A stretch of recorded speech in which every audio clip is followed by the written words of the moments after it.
What's up everyone, welcome to today's video. Welcome to the Video Game Fight School channel. Thank you very much for tuning in. So today we have a conversation starter that actually stemmed from a comment made on one of my videos. This was a video where I talked about Red Hood and when they first showed us his gameplay, and I wasn't necessarily in a place where I understood how the character was developed, and this audience member of mine said, I think I'm going to skip this game for an entire year.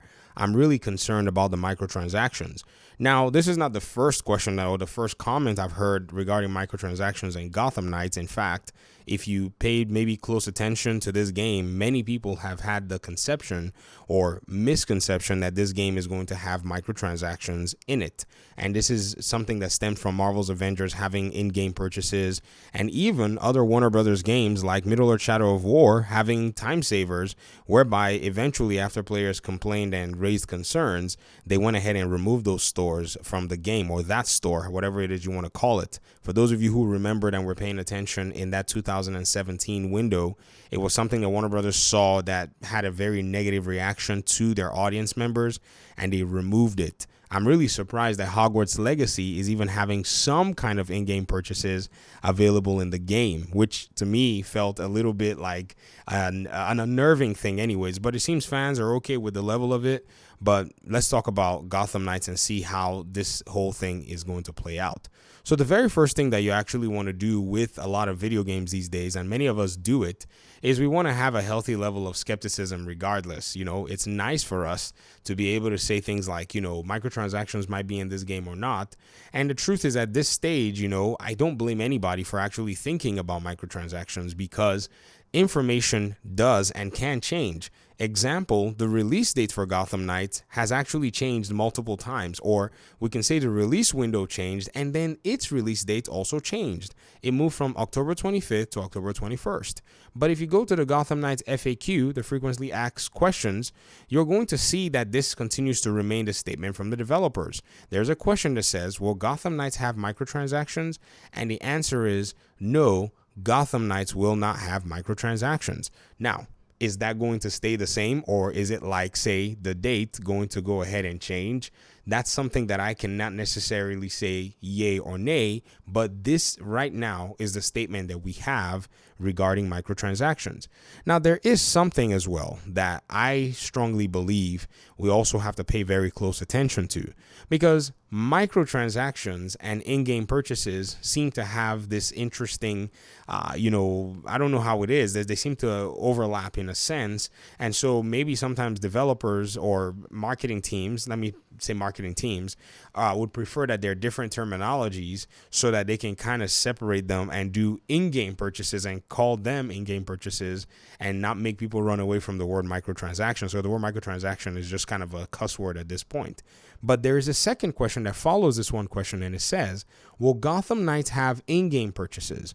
Now, the answer says when Gotham Knights launches, players will be able to purchase the Visionary Pack as a standalone downloadable content. The Visionary Pack is also part of the Gotham Knights Deluxe and Collector's Edition.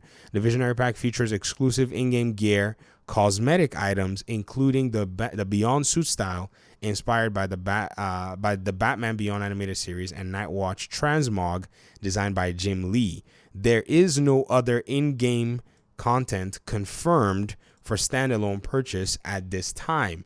Thereby, this is where the door opens for other in-game purchases.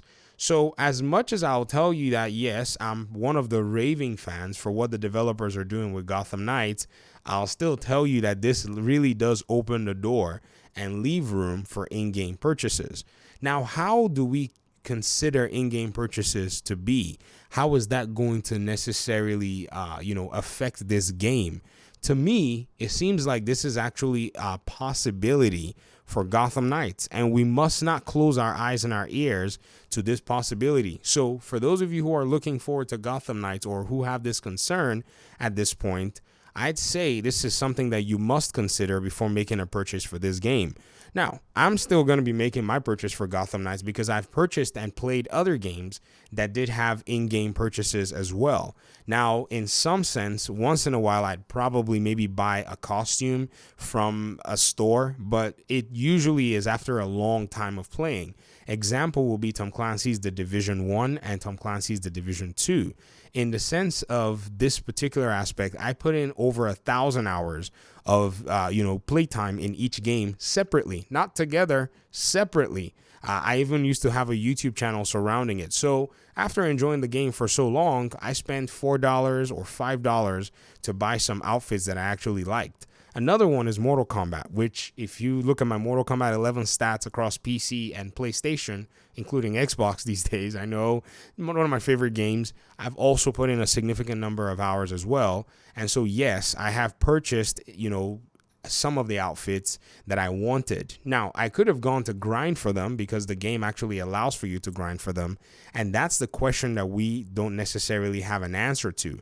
Are you able to acquire these items from playing the game? This is a very critical aspect and a critical question that is yet to be answered that I don't necessarily see an answer for in this FAQ, as they've basically, released and revealed these details.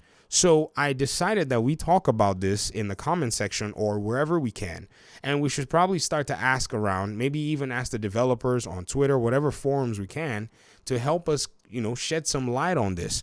Because one thing that this game has actually succeeded in is a lot of transparency. But there are still aspects of the game that has not necessarily been fully transparent for everyone to be able to see. And it is this part, whether or not they're confirming that there will be or not be any further in-game purchases at a later date. You see, one thing about game development and the marketing speak is you gotta learn it. Once you learn it, you'll be very, very hard to convince otherwise that something is what it is or not what it is. And so this, to me, it leaves open room, a lot of open room for there to be more in-game purchases. So if you were to ask or wonder what the nature of these in-game purchases would be, in my opinion, I think it will probably be some of the things that you've seen in some of the additions, like maybe crafting material or maybe some of the suits or skins or transmogs that may be released later on down the road. And this is just the reality. So again, it is something of consideration that you actually pay attention to. Now, usually, before I make an in-game purchase, the game would have had to be satisfactory to me on many levels. So I don't expect to buy any of these things until I get to the point where I say, sure, maybe I want to make a purchase on these, outfits or whatever it is, but it's not going to be until I've enjoyed the game. So that's usually how I approach it. Some people are, if the game has in-game purchases, I'm not touching it. And everybody has their own ideas towards it. But this is pretty much how I am able to approach these games because, again, I have to be consistent. Some games I don't buy in-game purchases or microtransactions. That's not going to happen. But in some games that I actually do like and enjoy that have provided hours and hours of value to me, I'll find myself in a position where I say, sure, I want to make these purchases. But what are your thoughts? In the comment section, share them, and I'll be happy to engage. So thanks so much for watching the video. I appreciate you guys' time and audience, and hopefully we'll talk pretty soon. Peace out.